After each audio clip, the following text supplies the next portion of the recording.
cochlear implants are arranged. We come to inner ear malformations. Now this is something we need to understand. We know that all that glitters is not gold, and similarly all that is malformed in the cochlea is not Mondini's dysplasia. We need to be clear as to what is Mondini's dysplasia and what is not Mondini's dysplasia, because the results, the surgery, the complications would actually depend on the type of malformation. So the most important classification which exists today in the world is Inooglu classification, which came out in two of his papers in 2002 and 2010. And these terms include complete labyrinthine aplasia, or what we commonly call as Michel deformity. Then we have cochlear aplasia. Then we have common cavities. Then we have cochlear hypoplasias 1, 2 and 3. Then we have incomplete partitions, again 1, 2 and 3. Large vestibular aqueducts, right? So this is the 2010, we'll talk about this. This is the 2010 classification of his. In 2013, he himself modified this by adding two terms, rudimentary otocyst and cochlear aperture anomalies. And in the latest paper of his in 2016, he added the term cochlear hypoplasia 4, right? So this is the whole classification. I mean, this is something we all need to know in today's era. If we are talking about what malformations of cochlea, then we should know what an IP2 means and what does a cochlear hypoplasia 3 means. We'll discuss this out in future slides. Now this gentleman, Inooglu, actually went ahead and did a lot of hard work. He's from Turkey. He spent 1 year of his in Harvard just studying those temporal bones of cochlear malformations and telling the people of the world that it's not that all of them which have been labeled as Mondini's are actually Mondini's. So it's his contribution, and the slides which I show, a lot of them are going to be from his papers as to what is really happening inside the cochlea. So let's go about this classification one by one. So just a comment here, Dr. Mohnish, we are being watched by around 3,941 people.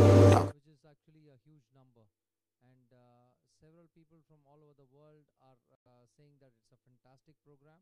All thanks to Alembic as well as Dr. Mohnish for making it here, and thanks, and you can carry on, Dr. Mohnish, please. Most common thing which we see is a large vestibular aqueduct. We saw in our CT scans that normally vestibular aqueduct is very narrow. You may actually not see it on a CT scan many a times. However, if it is enlarged, as we see in the inferior cuts, and if it is more than 1.5 millimeter at its middle, it's considered to be a large vestibular aqueduct. Now we see that, can you just point to that area? Yeah, so just beneath in the CT scan, that's a large vestibular aqueduct going on. So that's an endolymphatic duct which is enlarged going to the sac, and that's a large vestibular aqueduct. Now what's the importance of a large vestibular aqueduct? Large vestibular aqueduct patients are known to have a progressive hearing loss.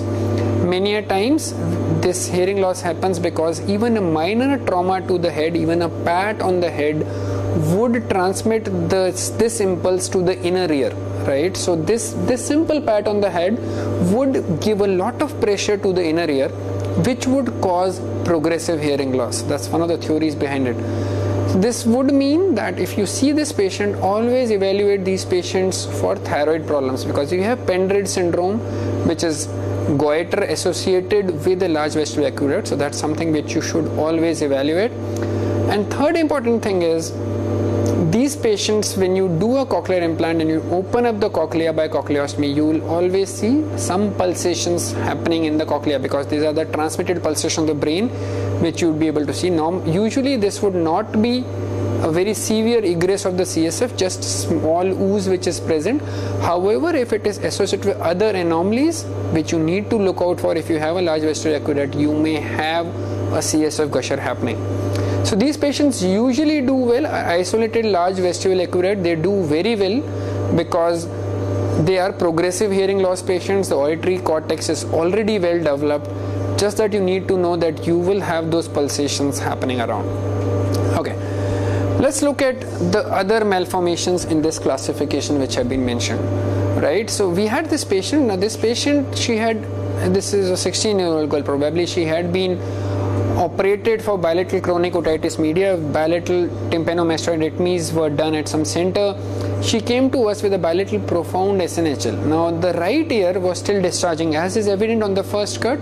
There's still some debris in the right side mastoid cavity. Left side was very well healed. So we had actually planned that we will go ahead and do a left side cochlear implantation after doing a subtotal petrosectomy and cul-de-sac closure. We got the radiology done, and what we saw was that the inner ear was absent on the left. So this, as we see in the last cut on the right side, there is no inner ear. The cut in the middle shows the right side with the infected cavity with a normal basal turn, middle turn and apical turn, maybe just a slight ossification, but the left side did not have inner ear. So we were now having a situation of an infected cavity which required a formal surgery of total petrosectomy with a cul-de-sac closure, and then we did an implant on the right side. So that's where radiology comes in. Clinically, we thought we would be better off operating on the left side, but there is the radiology which tells us that that was something which was not even possible. So this patient underwent right side cochlear implantation. That's complete labyrinthine aplasia or Michel's deformity. Now, Sonoroglu has actually classified complete labyrinthine aplasia into these three categories. Let's start from the most severe, the most inferior part. So the most simple part, right? Complete labyrinthine aplasia, but the otic capsule is present. That's the most inferior section which you see. So that's the facial nerve which is traveling through that last cut. So that's complete labyrinthine aplasia with an otic capsule. It becomes more severe when complete labyrinthine aplasia without otic capsule. You have some form of petrous apex present. Petrous bone is there, but the otic capsule is now completely absent. And then the most severe form is you do not have the petrous bone at all. So it's a complete aplasia with complete aplasia of the labyrinth as well as petrous bone. So the brain directly touches the middle ear. There is no petrous apex or the petrous bone happening. So these are the sub-classification of complete labyrinthine aplasia, and complete labyrinthine aplasia in an absolute contraindication, as is obvious, for cochlear implant. These patients will require an auditory brainstem implant. Less severe form, but again a complete contraindication, an absolute contraindication for cochlear implant is a rudimentary otocyst. It's just a small bud of inner ear with the almost stenotic internal acoustic meatus. So it's commonly associated with no nerve endings, is again an absolute contraindication for cochlear implants, and cochlear aplasia. So these three, complete labyrinthine aplasia, rudimentary otocyst and cochlear aplasia, are absolute contraindication. Now how do you identify cochlear aplasia is something important. As we discussed, any structure which is anterior to the internal acoustic canal is the cochlear structure. So you see the cut on the right side, you see the cochlea which is present there, right? So that's, as Dr. Abhilasha is pointing, that's the cochlea. If you see on the left side, you have some inner ear, right? But that's all posterior to the internal acoustic meatus, and therefore that would mean that that is only the vestibular system present. There is no cochlea on the left side, and that's what we call as cochlear aplasia. We need to understand this because that is important to be distinguished from a common cavity deformity.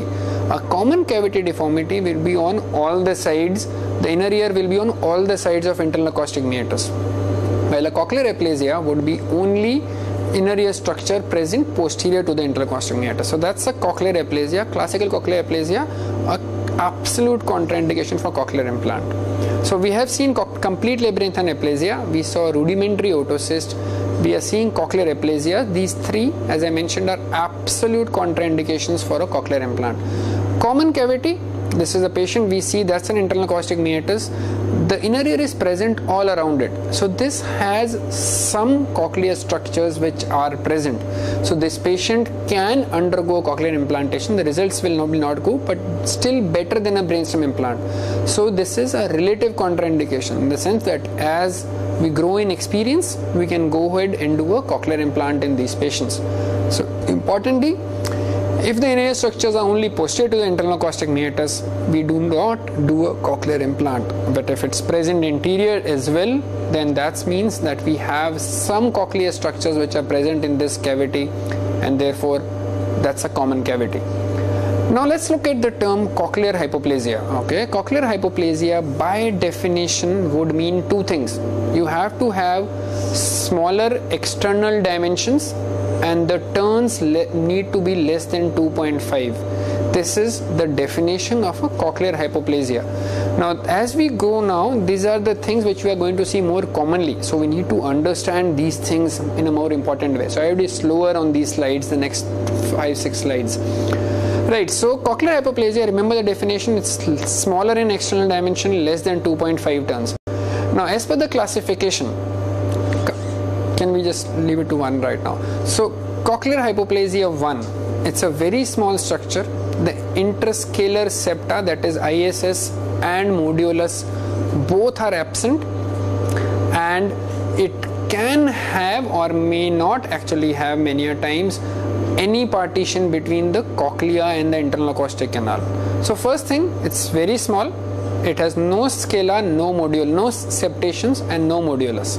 We go to cochlear hypoplasia type 2, again smaller as per the definition. The septa may be absent or smaller here, the modulus is present now, right? So that's the difference between cochlear hypoplasia 1 and 2. The modulus is present, but it is defective in the upper half, right? So that becomes cochlear hypoplasia 2. Cochlear hypoplasia 3, you have smaller cochlea, but there are still 1.5 turns now. The septations are present, the modulus is complete now. Cochlear hypoplasia 2, modulus was incomplete.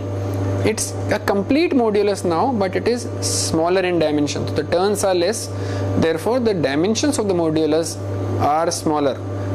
And the cochlear hypoplasia 4 is when the septations modulus are present, as was there in cochlear hypoplasia 3. Importantly, the basal turn is absolutely normal in cochlear hypoplasia 4. The middle and apical are hypoplastic. So if the 3 and 4 are differentiated only by the presence of a normal basal turn, which would make it cochlear hypoplasia 4, and therefore the results would be much better. If you were to look at the photographs, then this is what the cochlear hypoplasia 1, 2, 3 and 4 would be. 1, as I mentioned, no septations, no modulus. 2, when you have small septa, modulus is smaller and we don't see any modulus in the upper part of cochlea.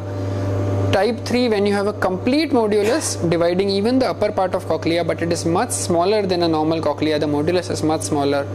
Type 4, the basal turn becomes normal. The middle and apical are fused together or are hypoplastic, right? So 1, 2, 3, 4 cochlear hypoplasias, these are the definitions which exist, right? So this is something which we need to know. The second category which is confusing would be incomplete partition. Now these are the histopathological photographs of the same, right? Cochlear hypoplasia 1, we see there is no septations, no modulus, just a globular thing which is mentioned as C, and that arrow represents a very minimal division between the internal acoustic canal and the cochlear structure. So that's something which can be broken when you're putting an electrode in.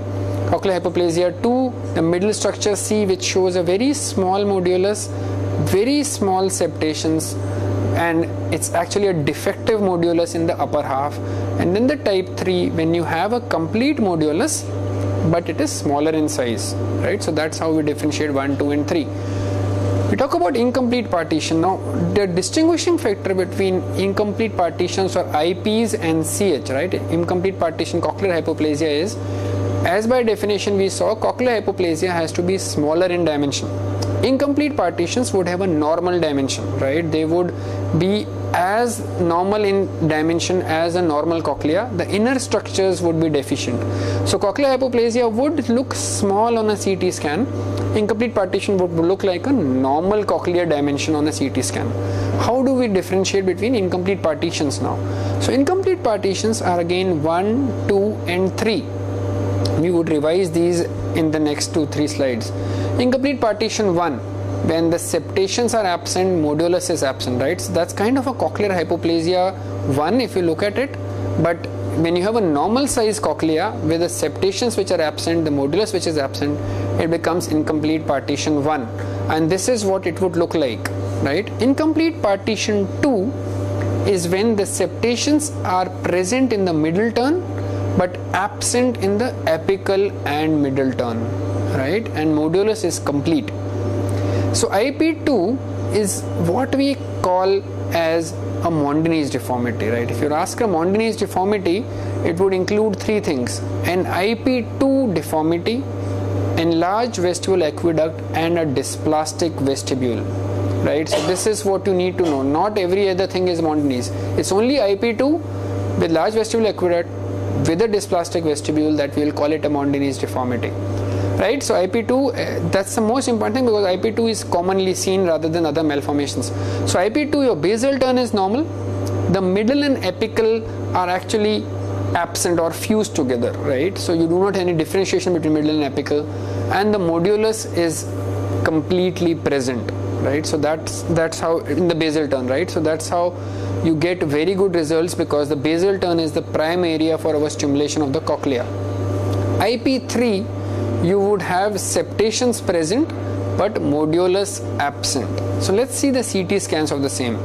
Incomplete partition 1, this looks like a normal dimension cochlea, but there are no septations, there are no modulus, so it's a big cavity. These patients are known to have high chances of CSF gusher. Almost 30% of these patients would have a CSF gusher when you open the cochlea.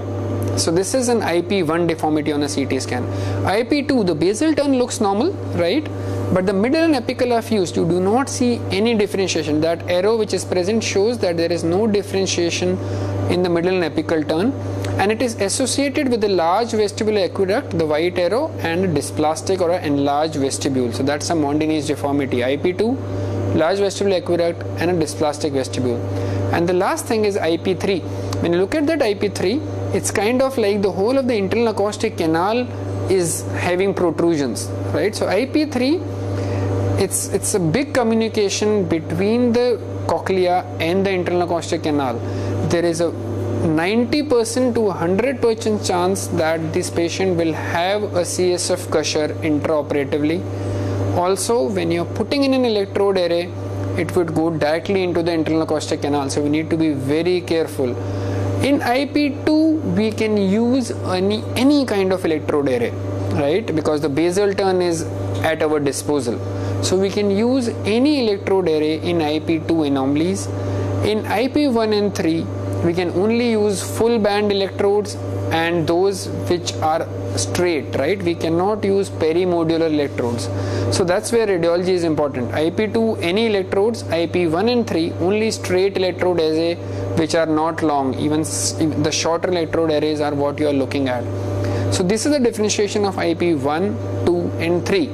Just to really summarize, these are the line diagrams of the same. The A and B are the normal cochlea. C is the normal vestibule. D is a dysplastic vestibule. E is a common cavity, right? It's present on all the sides of internal acoustic meatus. F, G and H are IP1, 2 and 3, and the lower 3 are actually cochlear hypoplasias 1, 2 and 3, right? So this is what they would look like on a CT scan. We especially need to know what an IP2 looks like, right? Do not forget that. Even if we can really get in our minds from today's lecture that this is what an IP2 is, then that is important, because that's where majority of our malformations will lie, right? So IP1, 2 and 3, and then cochlear hypoplasias 1, 2 and 3 which are shown. The 4 is not shown because that's the latest edition which has been really made to this classification. Now it's very confusing, right? But this is a summary of all. So if you can just note down this table somewhere, this is always useful, right? So cochlear hypoplasias 1, 2, 3 and 4, just to revise this. Cochlear hypoplasias 1, can we have the animations coming in, right? So cochlear hypoplasia 1 is when the septations and modulus are completely absent. 2, when the septations are smaller in size but not present everywhere. Modulus is defective in the upper half. It's present very small, defective in the upper half. Type 3, when the septations are intact, the modulus is intact, but again modulus becomes very small. It's only 1.5 turns. Cochlear hypoplasia 4, the basal turn is absolutely normal. The middle and apical are fused, right? So that's where the cochlear hypoplasias lie. And all these cochlear hypoplasias would be smaller in diameter, the smaller in dimensions than normal or incomplete partitions. Incomplete partitions, you have septations absent, IP1, modulus absent. So, and a big communication between the cochlea and internal acoustic canal leading to CSF gushers. IP2, most commonly seen anomaly, normal basal turn, middle and apical fused together, right? No septations between that, and that's where a Mondini's would come in. And IP3, very bad thing to deal with. Almost 100% chance of a CSF gusher happening, and a misplaced electrode array inside the internal acoustic canal is very much possible, right? So these are the classification as they exist. Now importantly, when I tell them, I remember them for the initial few days. Most of these students I talk to, they forget it the next day because they are very confusing. It's like spotting the difference when you look at these electrodes, like look at these malformations. If I were to really ask you to really spot the difference in the first photograph, it's just this scar length and the fact that the lady is not wearing any earring, and in the inferior part you don't see the ear. And if you look at this various structures in the malformed cochlea, it actually becomes very difficult to remember this classification, and that's where the problems start appearing. So though a lot of hard work has gone behind this classification, but as of today it's very confusing for most of us, and that's where the uniformity goes in. So the question is, why do we need a classification? It's obviously, it makes things easier, it brings in uniformity, it helps in treatment planning and prognosis. Now let's look at the complications, obviously, if we can really predict them. We had initially Jacklers classification, then we had Phelps classification, and latest is Sonoroglu classification. We just discussed that.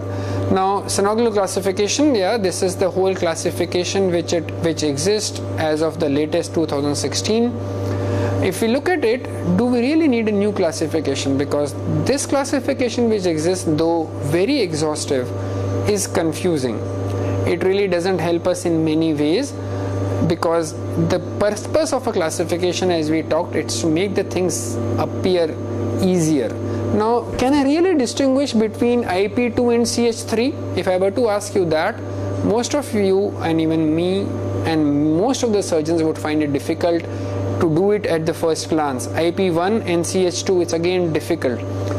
And if I were to ask myself, if I were to remember this classification after 1 week, it's going to be very difficult, right? So does it bring in uniformity? It does to a certain extent, but we still have gray zones, and especially the fact that most of the surgeons find it difficult and the speech therapists do not even understand this classification is what makes it difficult. Can we do our treatment planning as per this classification? Now, if we look at it, most of the classifications would really fall from the severe deformities to a more complicated deformity. So which malformation has a high chance of CSF gusher? And if I were to give you options of CH1, 2, 3, 4 and IP1, 2, 3 and ask you which has a higher chance of CSF gusher, it would be very funny to see that the answers are cochlear hypoplasia 2, incomplete partition 1 and then incomplete partition 3. Right, so that doesn't really make much of sense to make it easier for us. I would be rather happier to have a classification which tells me that maybe CH4 and IP3 are the ones associated with high rates, high chances of CSF gusher, rather than IP1, CH2 and then IP3 having a higher chance of CSF gusher. If you look at the prognosis again, it's not that IP1 has a better prognosis and then IP2 has a worse and IP3 has the worst. IP2 has a better prognosis than 1 and 3. It's again something which makes it very difficult and in fact very odd to say that a middle part of this classification would give us better results than 1 and 3, right? So if we were to look at prognosis in cochlear hypoplasias 3, 2 and incomplete partition 2, we really cannot even tell in present day as to which has a better prognosis. And that's what makes this classification a bit difficult from the clinical aspect of it. For me as a surgeon, this classification becomes very good if I want to read the theoretical and pathogenesis part of it, but clinically, somehow or the other, it creates a confusion in my mind. So we have devised, and this has gone into publishing now hopefully, a classification to make things easier for all of us to understand, right? So cochlear vestibular malformation, that's CVM, we are given them categories A, B, C and D, B divided into B1 and B2 and C divided into C1 and C2. Now let's look at the CVM type A. If it is normal cochlear morphology, that's cochlea is absolutely normal appearing on your scans, modulus is normal, and lamina cribrosa is normal. So these are only the three things which you need to look in every scan of yours: cochlear morphology, modulus, and lamina cribrosa. Lamina cribrosa is nothing but the cochlear aperture, right, from which the nerve endings are coming into the internal acoustic meatus. If all these things are normal, the only abnormalities being in the semicircular canals or the large vestibular aqueduct, this is CVM type A, which would give you normal results, right? This is the best patient to operate on. B is when the cochlear morphology now becomes abnormal. The lamina cribrosa remains normal, but the modulus becomes defective. Now this could be defective in the sense that B1, the modulus is complete but smaller in dimension, and B2, it is partially defective, right? So B2, you will have a defective modulus in the upper half. So B1 and B2, only the modulus becomes problematic, the lamina cribrosa remains normal. C, you have problems both at the level of modulus and the cochlear aperture or lamina cribrosa. So C would mean that it could be a deficient lamina cribrosa or a normal lamina cribrosa, but the modulus has to be completely absent. So abnormal cochlear morphology, absent modulus, right? That's where C type of CVM comes in. If it is a normal lamina cribrosa, that means the connection between the cochlea and the internal acoustic canal is not big, the chances of CSF gusher are not going to be there. However, if it is a deficient lamina cribrosa, that's where we land up with higher chance of CSF gusher and therefore misplaced electrode arrays as well. And type D, absolute contraindication. You have absent modulus, absent lamina cribrosa, so you have nothing. It's kind of a cochlear aplasia. The cochlear morphology is nothing there. So cochlear morphology, no cochlear structures being there, makes it an absolute contraindications. Just to clarify, A, everything normal, B, deficient or smaller modulus, C, absent modulus, can be with normal lamina cribrosa or deficient lamina cribrosa, that is C2, and D when everything is absent, either aplasia, complete aplasia, cochlear aplasia, whatever. So this is where the SMS classification, which we have given it in the name of an Institute of Cochleovestibular Malformations, comes in. Type A, as we talked, would include any anomaly isolated remaining to vestibular aqueducts or the semicircular canals. B1 would include CH, cochlear hypoplasias 3 and 4 will be included. B2 will have incomplete partition 2. So that's where Mondini's dysplasia comes in if it is associated with vestibular aqueduct and dysplastic vestibule. C1 can have an IP1, common cavity or cochlear hypoplasias type 1 and 2.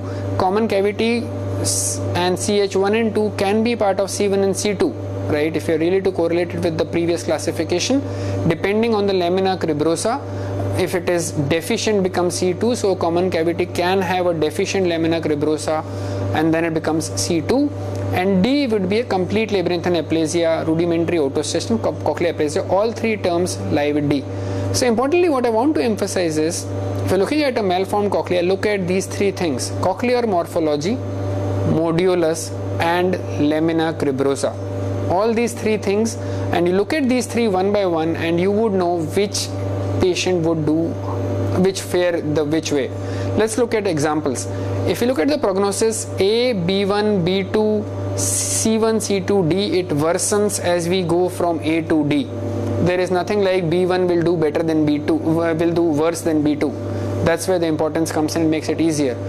We look at complications, C2 will have high chances of CSF gusher when you have a deficient lamina cribrosa, and therefore the misplaced electrodes can go into the internal acoustic canal.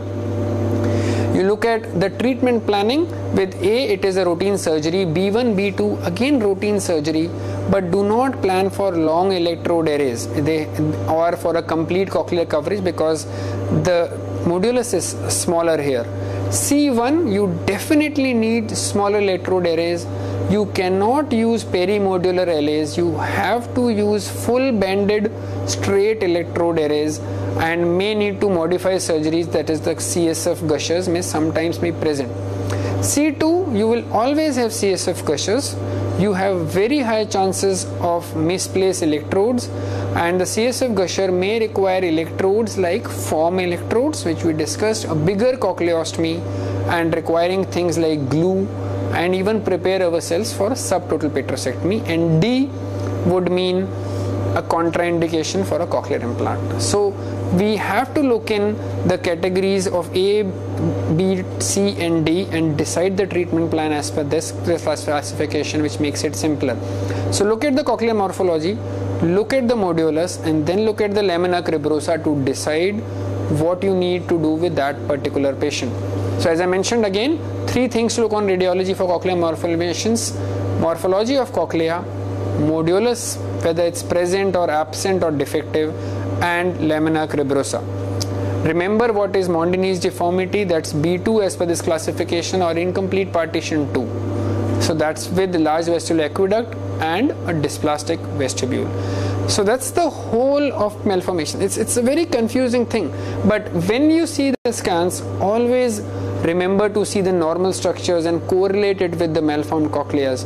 Remember what a Mondini's deformity really is: the normal basal turn, fused middle and apical with an enlarged vestibular aqueduct and a dysplastic vestibule. That's the most basic thing which we all should know. Right. Just a comment, Dr. Mohnish Clover. First of all, real big congratulations for you. You have brought out a new classification. I think it's going to be published shortly, and it's being viewed by around 7,570 people around the world. In fact, right from South Africa, Nepal, so many other. So, really nice classification, and I think you're going to operate tomorrow as well. I think it's going to be a type A, according to you. A type A malformation, right? This patient has only a large vestibular aqueduct. So what we expect is that this patient might have some pulsations coming into